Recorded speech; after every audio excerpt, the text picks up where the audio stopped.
Good morning! Ayan po mga sleeper ni Pernal TV na pangwalwal. Bali, 5 pares po yan. Ha? 2 black, 2 green, 1 red. Sa palagay ko, aywan kung ilang taon yan maubos. No?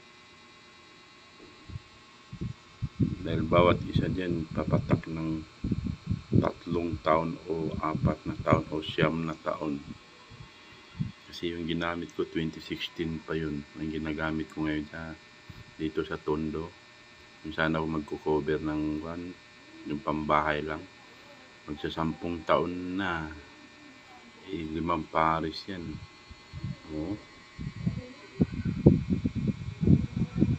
Gagawa pa ako ng ibang disenyo na naman.